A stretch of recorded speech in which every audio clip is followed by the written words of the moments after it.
Les empreintes digitales sont prises dans le cadre peu sympathique d'une garde à vue, d'une audition libre, sur convocation des forces de l'ordre, gendarmerie ou police judiciaire. Souvent à l'occasion d'enquêtes pour crimes ou délits, dans le cadre de la flagrance, pour des faits de violence volontaire ou d'infractions de nature sexuelle. Les prises d'empreintes peuvent intervenir également dans le cadre des enquêtes préliminaires ou sur commission rogatoire à la demande d'un juge d'instruction lorsqu'une infraction judiciaire est en cours. Ces prises d'empreintes digitales, c'est évident, sont conservées pour pouvoir les comparer à des traces qui auraient été retrouvées sur les lieux d'un crime ou d'un délit, et ce, dans le but de permettre la manifestation de la vérité.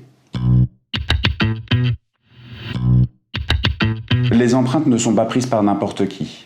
Seul un officier de police judiciaire ou une personne habilitée sous le contrôle de cet officier de police judiciaire peut prendre les empreintes digitales.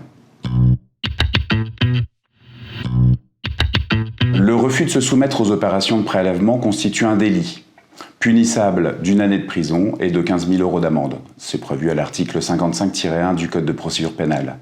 Et la peine peut même être doublée si la personne est définitivement condamnée pour un crime. Cependant, une précision élémentaire, une personne qui est simplement entendue comme témoin peut refuser de donner ses empreintes, et ce, sans aucune conséquence. Les empreintes digitales sont conservées dans un fichier automatisé d'empreintes digitales pendant une période illimitée, et elles sont conservées avec 5 éléments qui peuvent les rattacher aux personnes qui les ont livrées. Le nom, le prénom, la date de naissance, le lieu de naissance, la filiation et le sexe de la personne qui a donné ces empreintes.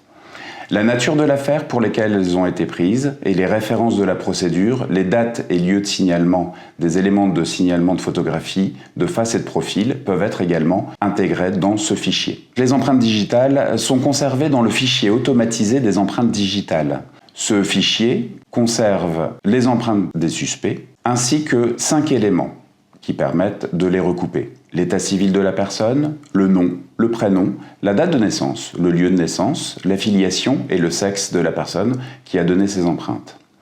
Ce fichier peut également reprendre la nature de l'affaire pour lesquelles ces empreintes ont été relevées, les références de la procédure, les dates et lieux de signalisation, des éléments de signalement et des photographies de face et de profil de la personne.